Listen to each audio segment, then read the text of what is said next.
욥기 41장 1절에서 17절까지 말씀 교독하겠습니다. 오늘은 6월 12일 월요일 아침입니다. 6월 12일자 본문 욥기 41장 1절에서 17절까지 말씀 교독하겠습니다.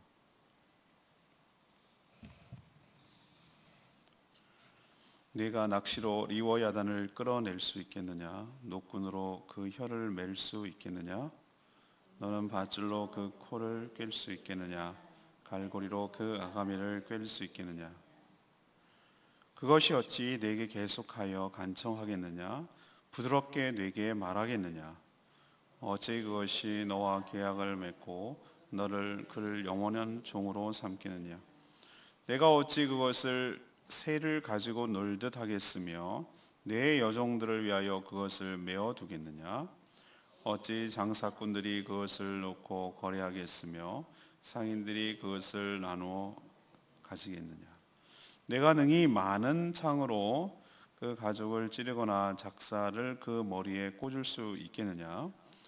내 손을 그것에게 얹어보라. 다시는 싸울 생각을 못하리라. 참으로 잡으려는 그의 희망은 헛된 것이니라. 그것의 모습을 보기만 해도 그는 기가 꺾이리라.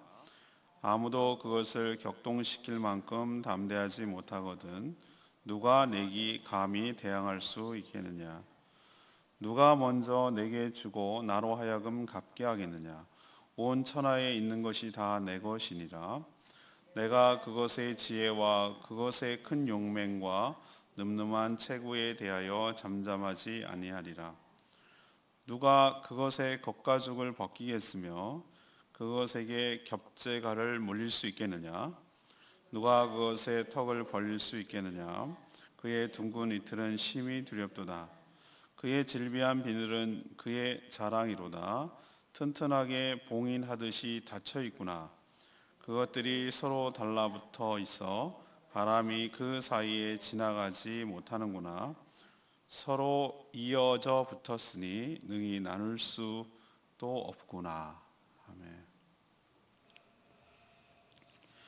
오늘 말씀은 하나님은 토요일날 이제 베헤못이라는 그 동물을 들어서 설명하셨는데 오늘은 리워야단에 대해서 설명하시고 또 질문하시는 그런 내용이죠. 리워야단은 우리는 보통 악어다 이렇게 번역을 하지만 제가 아무리 이 설명을 봐도 악어에 맞지를 않아요. 악어보다 넘어서는 강한 동물이라는 것을 알 수가 있습니다. 하나님은 그 리워야단을 얘기하시면서 욥에게 그것을 네가 제어할 수 있겠느냐? 그것을 제어할 수 있겠느냐? 이게 질문을 하십니다. 사실 욥이 아니라 어떤 사람도 그것을 손을 대지 못할 아주 무시무시한 그런 동물인 것이죠. 그런데도 감히 하나님께 대항하겠느냐라고 묻는 것이죠. 하나님은 천하 만물이 다 자신의 것이다 라고 하셨습니다. 오늘 질문은 이겁니다. 하나님은 그 리워야단에 대해서 질문하시면서 욥에게 무엇을 깨닫게 하시려는 것일까? 욥에게 무엇을 깨닫게 하시려고 리워야단을 이렇게 설명하시는 것일까라는 것이 질문입니다. 이 첫 번째는 이 감히 하나님께 대항할 자는 세상에 없다라는 것을 깨우치려는 것이죠. 하나님이 내세운 이 베헤못 그리고 리워야단은 구체적으로 어떤 짐승을 말하는지 우리는 잘 이해를 못하겠어요. 공룡처럼 있었긴 있었는데 실존하는 인물이었는데 멸종이 돼서 사라진 것인지 저는 제가 보니까 용에 오히려 공룡에 가깝거든요. 리워야단이 그래도 비슷하다면 비늘이 있는 것이며 그 둥근 입틀이며 이런 거 얘기하는 아니면 용이라는 게 없는 동물이잖아요. 상상 속의 동물이잖아요. 그래서 용처럼 상상의 동물을 말하는 것인지 그건 잘 모르겠어요. 우리는 그냥 손쉽게 하기 위해서 현존하는 동물 중에서 악어도 정말 무시무시합니다. 조그마한 악어를 봐서 그렇지 길이가 한 5m 되고 그런 악어는 보면은 정말 공룡에 가깝잖아요. 그게 막 골프장에 나와서 어슬렁어슬렁거리고 들어갈 때는 아무도 손을 못 대잖아요. 근데 제가 보기에는 악어는 아닌 것 같고, 악어를 분명히 능가하는 엄청난 짐승이라는 것을 알 수가 있습니다. 그런데 하나님은 이 리워야단에 대해서 얘기하면서 욥에게 그렇게 질문하는 거예요. 자, 그 동물 리워야단을 끌어낼 수도 없지만 끌어내서 끈으로 혀를 입 벌려 갖고 혀를 붙잡아 맬 수가 있겠느냐? 밧줄로 코를 꿰 수 있느냐? 갈고리로 아가미를 꿰고 또 길들여서 말 잘 듣게 해가지고 새처럼 가지고 놀 수 있겠느냐? 잡아가지고 뭐 생선 팔듯이 고양이 팔듯이 개 팔듯이 그거를 돈 거래하듯이 돈을 거래하며 거래할 수 있겠느냐? 이렇게 물으시는 거예요 지금 욥에게. 대답은 잡기는커녕 손도 대지 못할 자들이 사람이다라고 말하라는 거예요. 손도 대지 못한다. 무서워서. 딱 손은 대기는커녕 리워야단의 모습만 봐도 오금이 저린다 이거예요. 모습만 봐도 기가 꺾이는 것이죠. 전 동물들을 좋아한다고 말씀드렸죠. 동물들.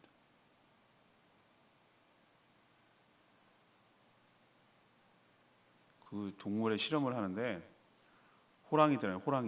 호랑이가 똥을 쌌어요. 호랑이 똥을 갖다가 그 호랑이 없어요. 그냥 똥만 갖다 놨어요. 그런데 개한테 사냥개 그거를 이렇게 냄새를 맡았더니 얘가 막 혼비백상하는 거예요. 혼비백상하고 도망가더라고. 그렇구나. 위력이 이 정도구나. 라는 걸 제가 그거 보고 알았어요. 그것처럼 사람은 모습만 봐도 기가 질리는 거예요. 기가 질리는 거예요. 하나님이 피조물 중에 하나인 이 리워야단에 대해서 맞설 만큼 담대한 자가 인간 중에 단 한 명도 없는데 이런 얘기를 길게 하시는 이유는 결국 이 얘기를 하고 싶어서 그런 거예요. 10절이 오늘 하고 싶은 얘기세요. 아무도 그것을, 여기서 그것은 리워야단을 말하는 거죠. 사람 중에 아무도 그것을 격동시킬 만큼 담대하지. 그러니까 이 충동질을 할 만큼, 리워야단을 할 만큼 담대한 자가 못하거늘 누가 감히 내게 대항할 수 있겠느냐. 이 얘기를 하나님이 하시고자 리워야단을 길게 설명한 거예요.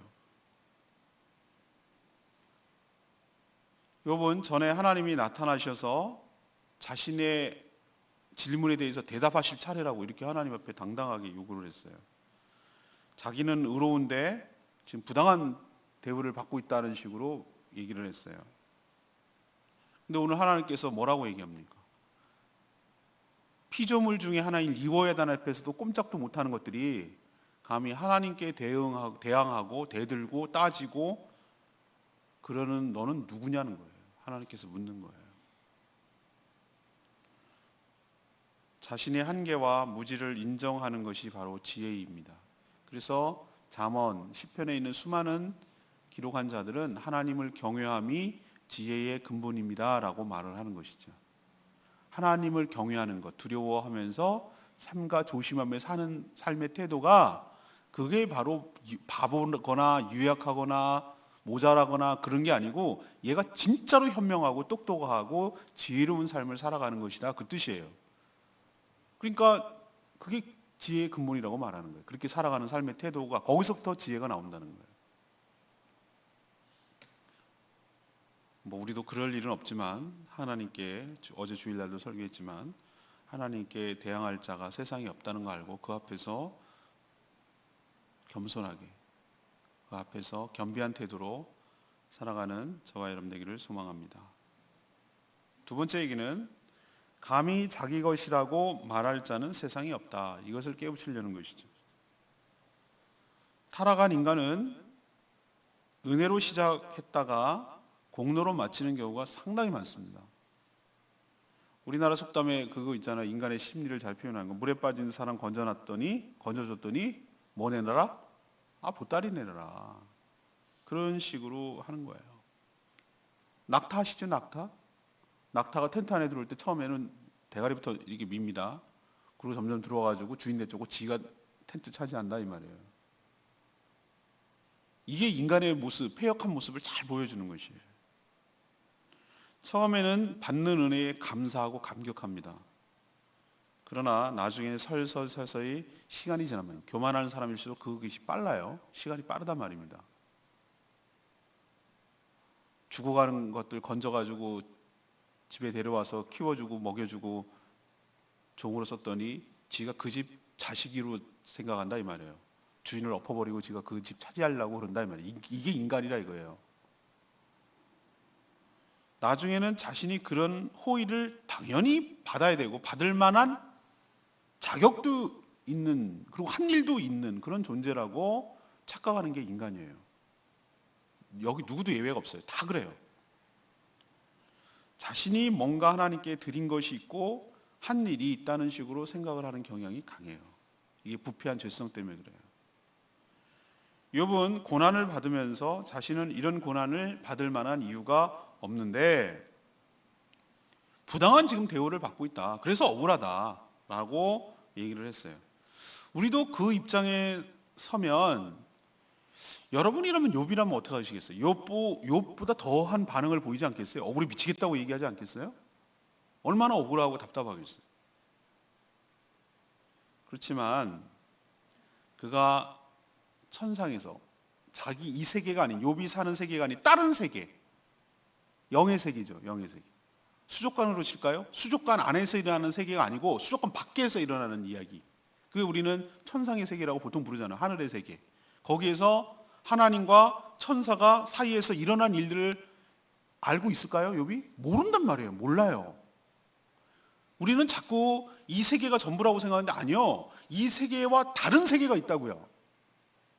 영의 세계. 그죠? 그 세계에서 일어난 일이 별개가 아니라 이게 서로 밀접하게 관계가 돼 있는 거예요. 그게 희한하죠? 수족관 안이 전부가 아니라 수족관 바깥에서 일어난 일들이 수족관에 지대한 영향을 주고 있단 말이에요. 아니, 오히려 수족관 바깥에서 일어나는 일들이 수족관에 영향을 다 주고 있는 거예요. 천상에서 사단과 욥기 초반에 나오는 얘기 있잖아요. 두루 받느냐? 받습니다.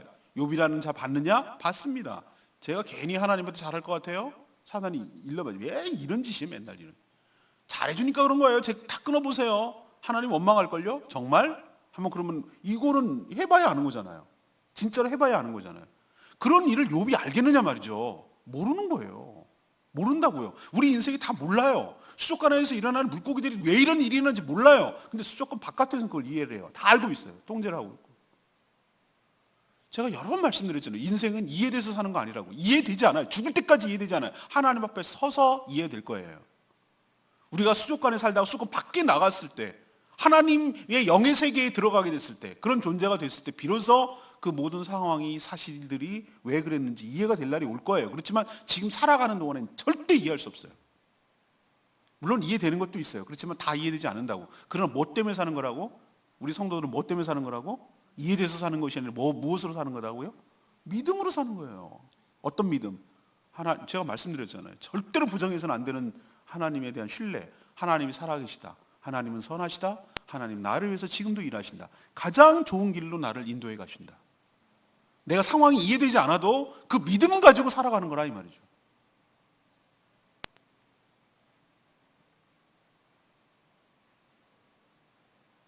욥이 드린 제물, 제사 때문에 하나님이 기뻐하셔가지고 복을 주셨습니까?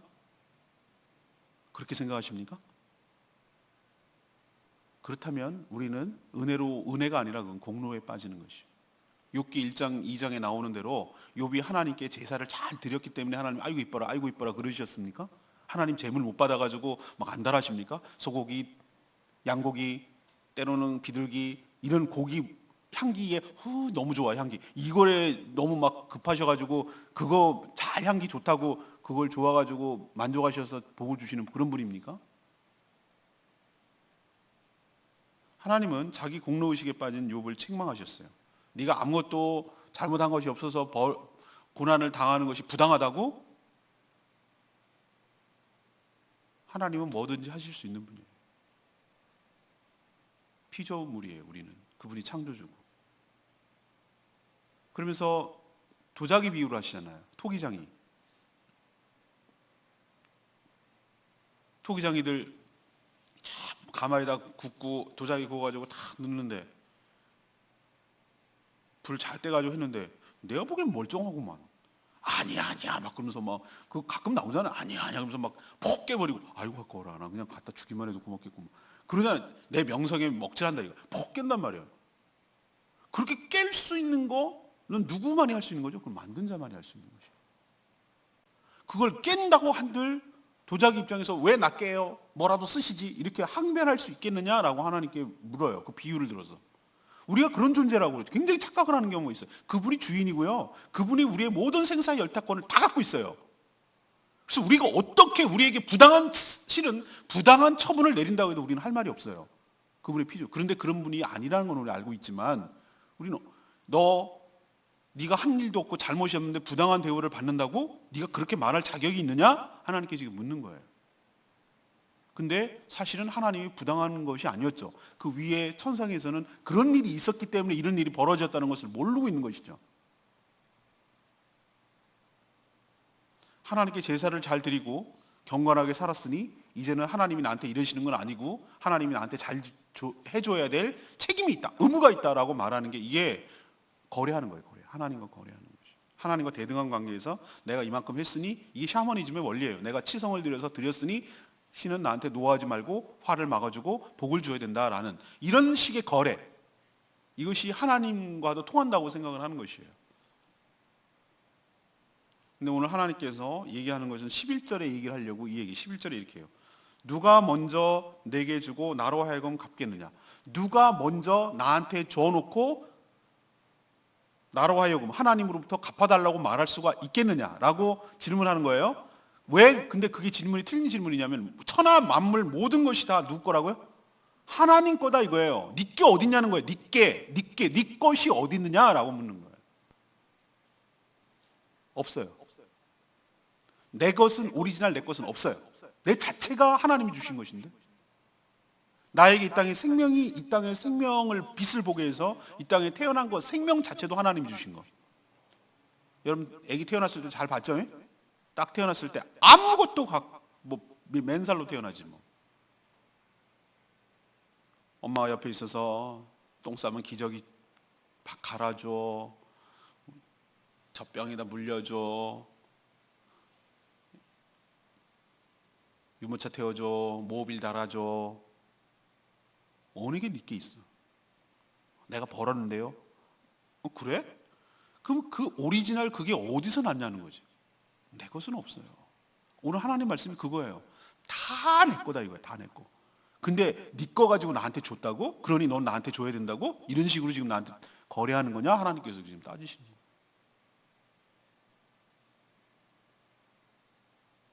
우리는 하나님께 뭘 드렸기 때문에 하나님께 무엇을 받아내야 된다는 이런 거래의식, 하나님을 그렇게밖에 생각하지 않은 우리의 잘못되고 얄팍한 삶의 태도, 이거 신앙이 아닙니다. 이거는. 그럼 우리가 왜 드리냐?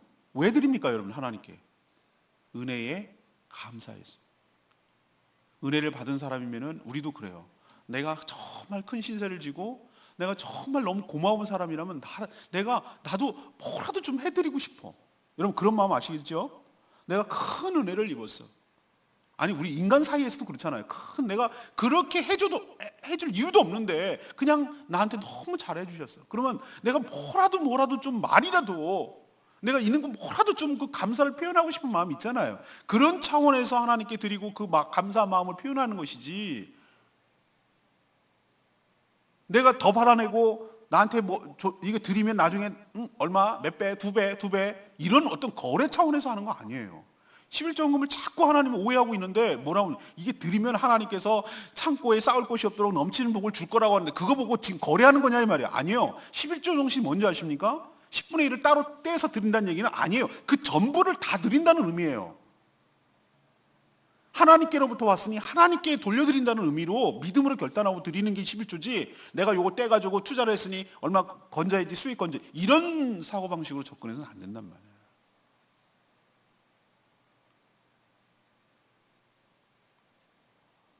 천하 만물이 하나님의 것임을 기억하고 주님의 것을 주님께 드린다고 생각을 하고 감히 내 것이라고 주장하지 않는 태도가 우리에게 필요할 줄로 압니다. 그것이 하나님께서 오늘 가르쳐 주려는 거예요, 욥에게. 세 번째, 모든 것을 다 설명할 자는 세상에 없다라는 것을 깨닫게 해주는 것이. 하나님은 익숙하지 않은 동물인 리워야단에 대해서 자세하게 설명하죠. 그리고 12절에 보니까 그 동물의 특징에 대해서 설명하는 것을 멈추지 않고 잠잠하지도 않겠다라고 얘기하세요. 12절에 보면 내가 그것의 지체와 그것의 큰 용맹함과 늠름한 체구에 대해서 잠잠하지 아니하리라. 듣고 싶은 것도 아닌데 잠잠하지 않겠대요, 하나님께서. 왜 이것에 대해서 계속 설명하겠다라는 뜻이죠? 이게 무슨 뜻입니까? 우리도 무언가에 대해서 설명할 수 있다라는 것은 그것을 정확하게 알고 있다는 뜻이죠. 알지도 못하는 사람이 설명하겠습니까? 물론 잘 알지도 못하는데 잘 설명하는 사람이 있더라고요. 누군가 했더니 저기 성읍 민속마을 가면 말뼈 파는 아저씨들은 내가 저분 진짜 다 알까? 이런 생각이 들 정도로 아는 거가 100이라면 한 200%는 얘기하는 것 같아요. 와, 이 말 진짜. 그래서 어떻게든지 사게 만들어. 대단한 능력자들이야 정말. 그런데 우리는 보통 아는 것을 설명할 수 있죠. 아는 것을 이야기할 수 있죠. 리워야단을 창조하신 하나님만큼 리워야단에 대해서 잘 아는 분이 있을까요? 없어요. 그 짐승의 턱이 하나님 정말 디테일하게 이게 설명하고 계시잖아요. 그 턱이 얼마나 강한지, 둥근 이틀을 가졌는지. 이건 제 얘기가 아니라 하나님이 설명한 거예요. 리워야단을 즐비하고 튼튼한 비늘이 있는지. 그럼 어떻게 알아 우리가? 거기 바람이 안 통하는지, 그거 바람 통하는지 안 통하는지 우리가 어떻게 알아 그걸? 몰라요. 인간은 모른다고요. 하나님의 이렇게 말하는 의도는 뭐죠? 욥과 욥의 친구들 그리고 욥기를 읽는 우리들에게 보여준 태도를 강하게 책망하시려는 거예요. 세상과 인생과 모든 이치를 다 아는 것처럼 떠들어대는 그들의 이 무시함과 무식함과 이 얄팍함에 대해서 하나님이 책망하시려고 이 리워야단, 너 리워야단 알아? 이렇게 물으시는 거예요 지금. 리워야단의 이틀이 어떤지 비늘이 어떤지 그게 어떤 힘이 있는지 어떻게 했는지 너 알고 있어? 모르죠. 그러면서 세상을 논하고 하나님을 논하고 인생을 논하고 공의를 논하고 정의를 논하고 사랑을 논할 수 있겠느냐라고 묻는 거예요 하나님께서. 특히 욥이나 친구들은 모두 인과응보 논리에 빠져 있었어요. 인과응보 논리가 뭐죠? 결과를 보니 그 원인이 있다. 어떤 결과는 항상 원인이 있기 마련이다 라는 생각에 갇혔어요. 그 프레임이 틀렸다고요. 뭘 틀렸는지 볼 수 있냐면은 욥도 똑같은 생각을 했어요. 친구랑 싸웠다고 해서 욥이랑 그 프레임에서 벗어난 게 아니에요. 얘도 똑같은 생각을 하는. 뭐냐면은 나는 잘못한 게 없는데 억울하게 이런 고통을 받았다. 이것도 똑같은 원리 아니에요. 인과응보 논리에 따라서 결과가 이런데 나는 그런 원인을 저지르지 않았다는 게 욥의 논리. 친구들은 이걸 보니 넌 틀림없이 무슨 죄를 졌다는 논리. 이 둘이 싸웠는데 둘 다 인과응보 논리예요. 근데 하나님은 그걸 넘어서 버리는 분이에요. 왜? 욥이 뭐 잘못한 게 없어도 천상에서 사단하고 얘기하는 과정 정도에 테스트하려고 이런 일이 벌어졌기 때문에 욥의 어떠함 때문에 결과가 온 건 아니잖아요. 그 원인이 아니잖아요. 결과가. 이건 안 맞잖아요. 인과응보 논리에. 그래서 하나님께서 지금 설명하는 거예요. 네가 인생을 안다고? 네가 고난의 원인을 안다고? 모르지. 모른다고 해야 되는 게 고백이 맞는 거예요. 욥의 고통이 욥이 원인인가? 아니에요. 우리는 하나님 옆에 겸손한 태도를 취해야 될 줄 압니다. 아는 것만 안다고 하고 모르는 걸 모른다고 하는 것. 이것이 모름지기 인간다운 태도인 줄로 믿습니다. 모름지기, 마땅히라는 뜻이죠. 저는 책을 읽다가 이 말에 풀이하는 거 보고 내가 깜짝 놀랐어요. 모름지기, 모름을 지키는 것. 내가 모르는 걸 모른다고 하는 나의 삶의 태도를 유지하는 것. 이게 마땅한 인간의 태도라는 말에 이야 정말 탁월한 설명인데? 라는 생각이 있어요. 모름지기 인간이라면 모르는 것이 더 많아요. 모르는 걸 모른다고 얘기하는 게 맞아요. 인생 다 이해하지 못해요. 그렇지만 주 안에 모든 것들이 있음을 알고 겸손할 태도를 우리가 취해야 될 줄로 압니다. 오늘 10절 말씀이 레벨 말씀. 아무도 그것을 격동시킬 만큼 담대하지 못하고는 누가 내게 감히 대항할 수 있겠느냐. 하나님이 리워야단 이 동물을 등장시켜서 설명하며 질문하신 의도는 뭐냐? 이 짐승의 위용을 과시하고 이것을 자랑하려는 것이 아니에요. 그런 의도가 아니에요. 오히려 거꾸로 이 욥에게 이 설명하는 이유는 높아질 대로 높아진 인간의 그 무능함, 교만함, 그러나 연약함을 리워야단과 비교함으로써 너네들의 실체를 깨닫게 하려고 하나님께서 이 리워야단을 끄집어내 준 것이에요. 하나님은 사랑이십니다. 맞습니다. 근데 우리는 그 하나님의 사랑을 오해해서 내가 무슨 짓을 해도 하나님이 다 받아주고 용납하는 것을 사랑이라고 말하는, 착각하는 사람들이 있어요. 정말 그럽니까? 우리는 지나가는 개도 목줄이 풀리면 무서워서 벌벌 떨고 도망갑니다. 근데 희한하게도 하나님은 사랑이라는 표현을 써가면서 하나님 앞에는 정말로 함부로 대합니다. 우리는 사장님한테도 함부로 말하지 않습니다. 그런데 하나님한테는 아주 막대합니다. 이런 경향에 대해서 하나님 앞에 정말 죄송하고 회개하고 우리의 주제를 알고 우리의 자리로 돌아가야 될 줄로 믿습니다. 오늘 세 가지 말씀드렸어요. 하나님을 리워야단에 대해서 질문하시면서 욥에게 뭘 깨닫게 하려는 것인가? 그럼 우리에게 돌립시다. 하나님은 이 설명을 통해서 우리에게 무엇을 가르쳐 주시고 무엇을 깨우치려는 것인가? 이렇게 바꿔도 되겠죠? 첫 번째는 뭐라고 그랬습니까?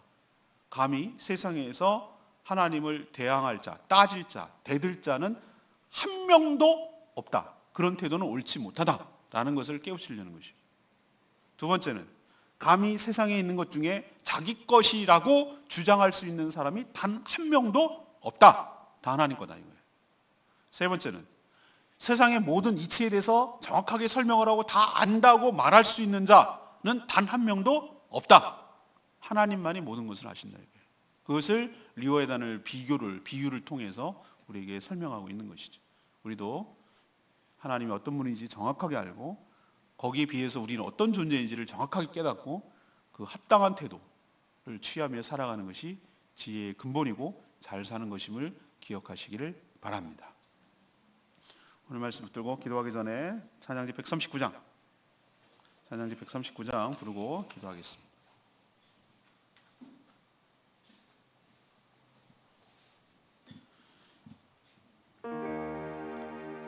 두 손 들고 찬양합니다. 아시우시와 여호와께 주만이 다스리시니 나 주님만을 섬기리. 헛된 마음, 헛된 생각, 헛된 마음, 헛된 말들 다 버리고 성령이여 내 영혼에 충만하게 하여 주시옵소서. 주님 앞에 나의 모든 생명을 드리며 살아가기를 원합니다. 인간의 본분이 무엇인지, 하나님의 상대적으로 인간이 하나님 앞에 어떤 존재인지를 깨닫고 높아진 마음, 무지한 마음 다 버리고 겸비한 태도로 하나님 앞에 살아가는 저와 여러분 되기를 소망합니다.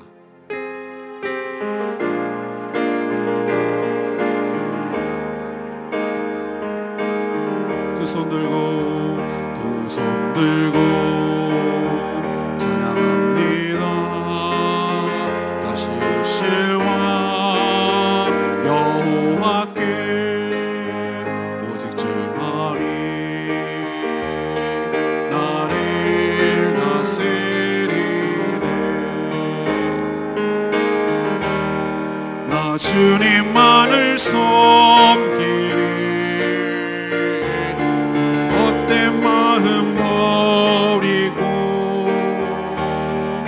성령이여 내 영혼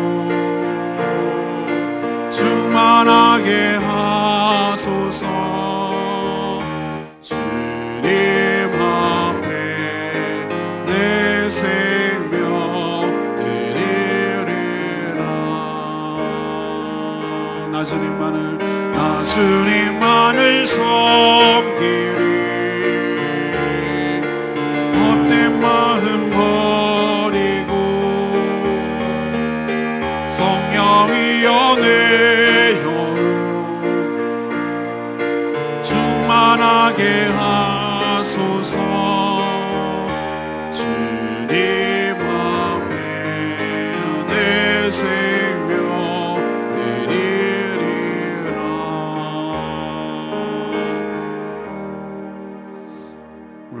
하나님께서 욥에게 책망하시는 것을 들으면서 사실은 우리들을 향한 하나님의 말씀이죠.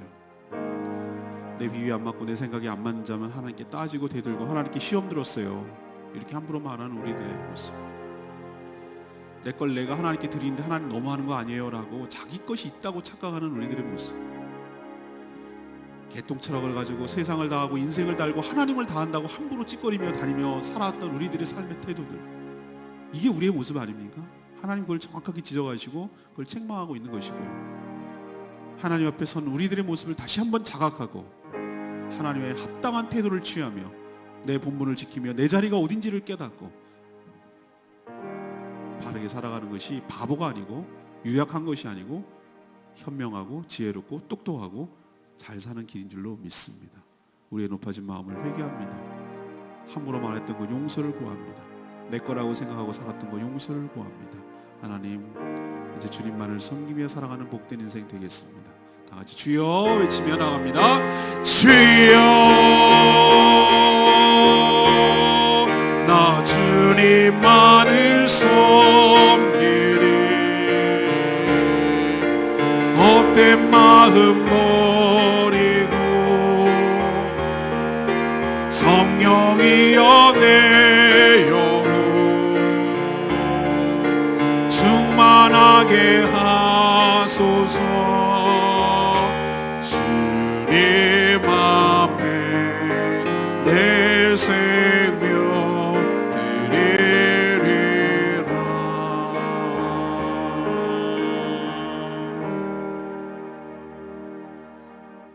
하나님, 자기 생각에 맞지 않으면 상대가 틀렸고 하나님마저 틀렸다고 말했음을 용서하시옵소서. 자신은 할 만큼 했는데 하나님께 부당한 대우를 받는다고 세상에서 가장 억울한 사람인 것처럼 말하며 행동했던 것을 용서하여 주시옵소서. 세상의 모든 이치와 인생의 길을 다 아는 것처럼 개똥처럼 가지고 하나님께 주장하며 사람들에게 함부로 말했던 것 용서하여 주시옵소서. 자기 것을 자기가 하나님께 드렸노라고 은근히 과시하며 복받는 게 당연하다고 생각했던 이 얄팍함을 용서하여 주시옵소서. 작은 개도 무서워하면서 하나님께 함부로 굴었던 것 용서하여 주시옵소서.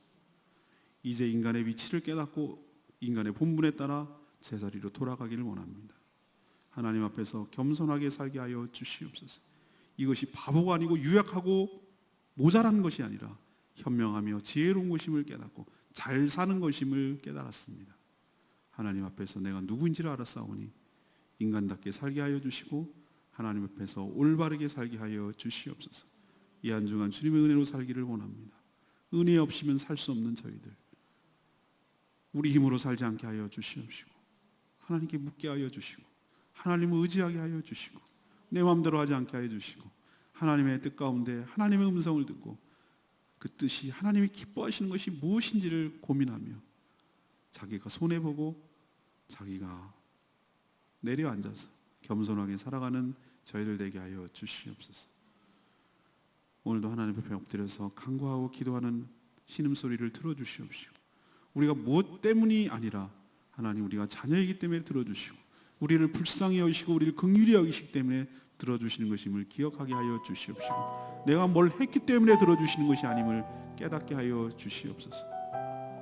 우리들 연약한 주변에 있는 성도들 중보기도할 때 하나님께서 들어주시고 선한 길로 인도하여 주시옵소서.